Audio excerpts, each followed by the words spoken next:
Oi, meus amigos, tudo bem? Chegamos ao final de mais uma temporada.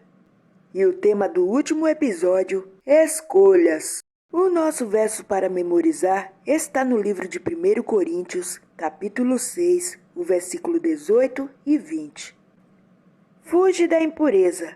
Qualquer outro pecado que uma pessoa cometer é fora do corpo, mas aquele que pratica a imoralidade peca contra o próprio corpo. Agora, pois, glorificai a Deus no vosso corpo. A mensagem diz assim: adoramos a Deus quando seguimos sua vontade em nosso relacionamento com o sexo oposto.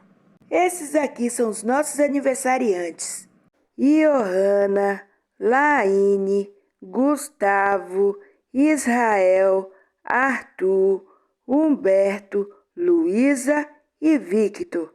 Deus abençoe todos vocês. Ao entardecer, Davi andava no terraço do palácio e a linda Betseba chamou sua atenção.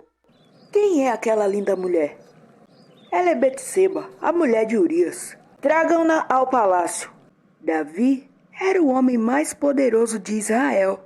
Ele era rei de 2 reinos, Judá e Israel. Além disso, Davi era forte, bonito e um excelente músico. Mas Davi era casado e Betseba também. Se Davi tivesse separado um tempinho para falar com Deus, ele o lembraria de que seus planos causariam muita dor e sofrimento para ele, Betseba e outras pessoas inocentes. Só que ele não fez isso. Betseba foi trazida ao palácio e Davi dormiu com ela. Algum tempo depois, o rei recebeu um bilhetinho assinado por Betseba que dizia: estou grávida. Eu não sei não, mas eu acho que quando Davi pegou aquele bilhete, ele pensou que Betseba queria ir de novo lá na casa dele. Mas depois que ele leu a mensagem, ele desejava que fosse um engano. Só que não havia escapatória. Betseba estava grávida e a criança era dele. Logo, todos saberiam o que ele havia feito. Mesmo ela sendo casada, não havia nenhuma possibilidade de Urias ser o pai da criança, porque Urias estava em batalha, lutando no exército de Davi. O que devo fazer? Mais uma vez, Davi deveria ter falado com Deus, deveria ter pedido perdão por seu pecado e auxílio para saber o que fazer dali para frente. Mas não, ele tentou consertar tudo sozinho. Sabe o que Davi fez? Ele ordenou que Urias voltasse da batalha. Quando Urias chegou, ele foi direto ao palácio e falar com o rei Davi. Meu senhor, estou aqui. O que deseja? Não é nada importante. Vá para casa e relaxe. Se Urias fizesse o que Davi pediu, todos, inclusive ele, pensaria que o bebê era dele. Só que Urias não foi para casa. Em vez disso, ele dormiu no portão do palácio, junto com os servos de Joabe. Quando Davi ficou sabendo, ele perguntou a Urias o porquê dessa atitude, e ele respondeu: meus oficiais superiores e todos os soldados estão acampados em barracas no campo de batalha. Até mesmo a Arca de Deus está em uma barraca.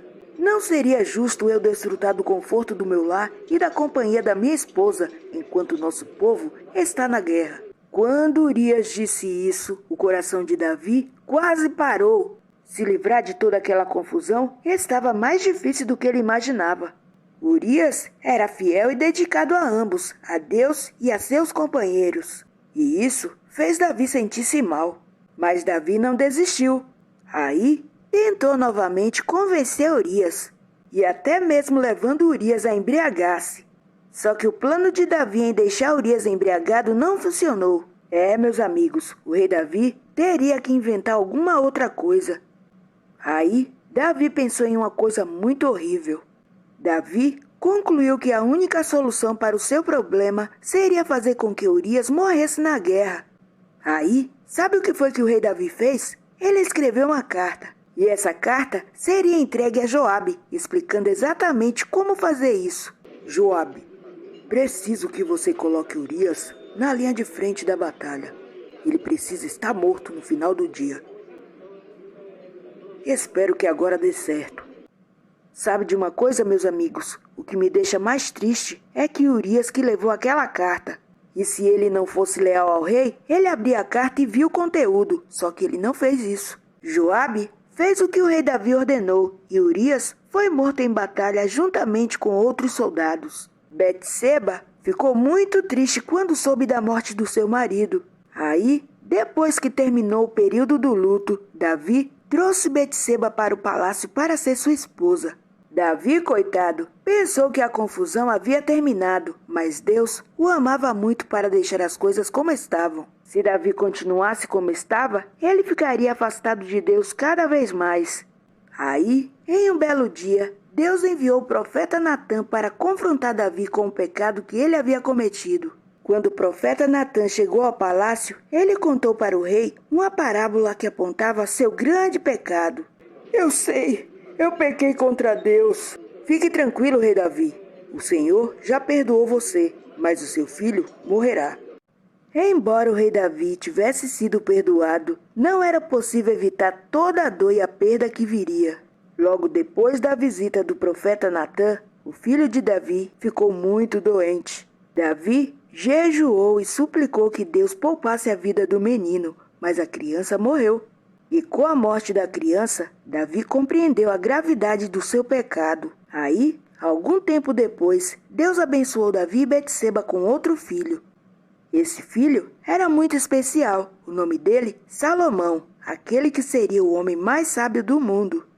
Sabe de uma coisa, meus amigos? Quando fazemos alguma coisa errada, nós precisamos pedir perdão a Deus. Mas às vezes, esse pecado pode vir com consequências. Que possamos estar sempre do lado de Jesus e pedirmos sempre a sua força. E com Jesus ao nosso lado, podemos vencer as tentações. A nossa história terminou. O que você aprendeu com ela?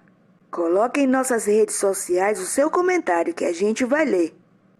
Esses aqui são os pedidos que foram feitos e durante essa semana a gente vai orar por eles. E esses aqui são os nossos amiguinhos que pararam um minutinho e deixaram o seu recadinho. Agora vamos orar. Querido Deus, muito obrigado por essa história de hoje. Com ela, aprendemos muitas coisas importantes. Nos ajuda, Senhor, a sermos fiéis a Ti. Em nome de Jesus. Amém.